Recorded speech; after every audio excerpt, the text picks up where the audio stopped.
And I call the honourable member for Curtin. Thank you, Mr Speaker.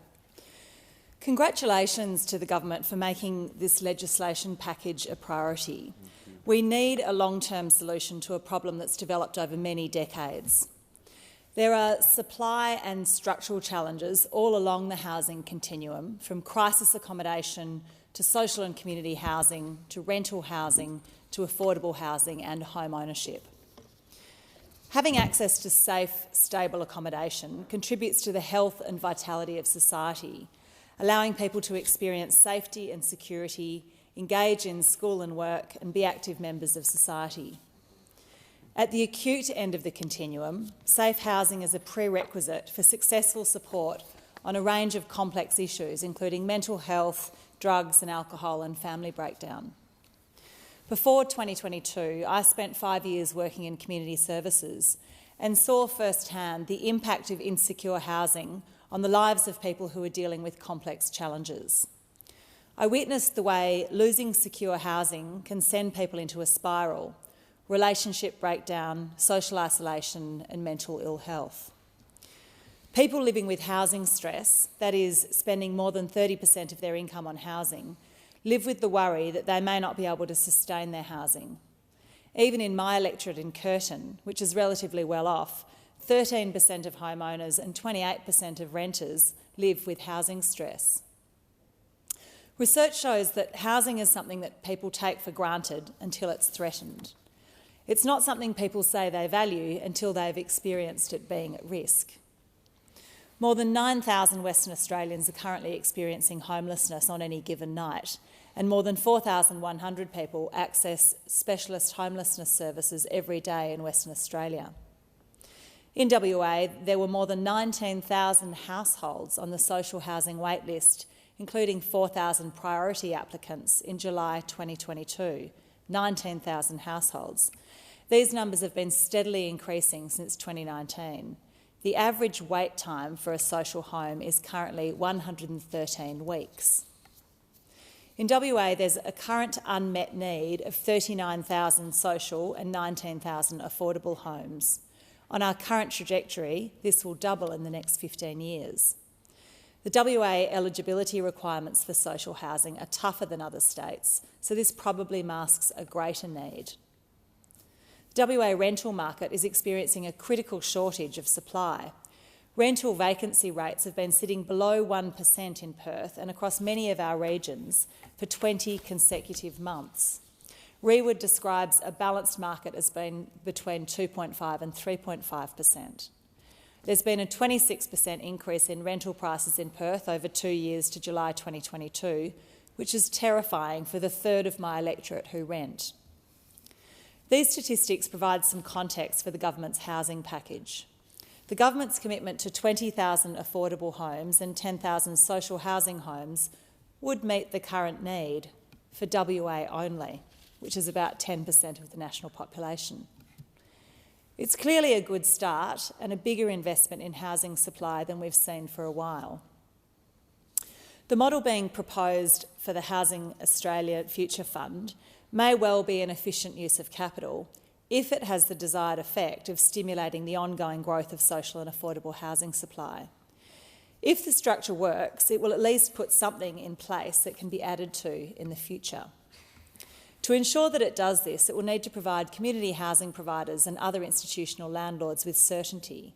There's some work to be done on this. Firstly, it needs to clearly define affordable housing to clarify that the intent is that this is rental housing aimed at low-income earners. Secondly, it's not clear whether the annual distribution cap of $50 million also operates as a floor. It would provide greater certainty to the market if it was clear that $50 million will be distributed each year, even in years with poor returns. By indicating that government will dip into general revenue if required, investors would know their returns are secure, which would stimulate investment in housing. That's not an amendment that can be made in the House, but I encourage the Senate to consider it. Similarly, the National Housing Accord, a shared ambition to build 1 million homes over 5 years, depends a huge amount on the states and private capital. I fear that it might be more aspirational than realistic. I hope that the WA Government will rise to the challenge set by the Commonwealth Government to address the housing issues in my home state. The government guarantee for NIFIC bonds is currently close to its gap. Although default almost never happens, reviewing the cap on total bond finance annually would provide some certainty to community housing providers that they'll continue to have access to low-cost capital. Certainly, a long-term commitment to housing is required to smooth out the construction cycles. When we're at the peak of the economic cycle, we have the money but not the tradies. And when we're at the trough of the economic cycle, we don't have the money. A welcome part of the housing legislation package is the establishment of the National Housing Supply and Affordability Council. This independent statutory body can take a long-term view and identify the ongoing need and the most efficient funding models. It'll be important that the members of the Council act in the overall interests of the country rather than defending different parts of the housing industry. It will also be important that the Council has full independence. Housing at Secretariat in Treasury may undermine this, and its independence may be better served by being part of Housing Australia. This would give Housing Australia a strategic and research role rather than just delivery. There are also some issues with the transparency of the process of allocating funds to the states through the COAG Reform Fund. To avoid this being used in a discretionary way to meet other purposes, this allocation should be done through a transparent tender process with clear criteria, so funds are allocated according to need and according to where they can be leveraged through co-investment by states. Reviewing the effectiveness of the package after 2 years would also be wise. Its success depends significantly on the response from states and the market, and settings may need to be adjusted, especially after the National Housing and Homelessness Plan is finalised and the National Housing and Homelessness Agreement is renegotiated. At that stage, we're likely to have a clearer picture of the need. So is the housing legislation package enough? Probably not. A $10 billion commitment pales in comparison to the $290 billion the National Housing Finance and Investment Corporation said would be required over the next 2 decades to meet the current and projected shortfall. Research from the Australian Housing and Urban Research Institute has also argued that an additional 727,000 social housing dwellings are required by 2036 nationwide, or an annual average growth of 5.5% to meet future projected need. The 20,000 houses over this period only meets 3% of that need. The Grattan Institute advocated for the establishment of a $20 billion fund, providing an upfront subsidy gap as opposed to an annual gap payment.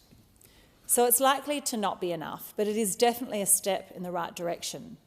I'm generally not in favour of borrowing money to spend, but in this case, housing in Australia is in such need that it should be prioritised, and the Housing Australia Future Fund may be an efficient way to access additional capital for housing by providing acceptable and secure returns on investment. There are a number of issues that will need to be addressed in implementation, with a significant weight probably falling on the new National Housing Supply and Affordability Council to provide independent advice on need. But in the meantime, I commend the government for committing to start to address this fundamental need.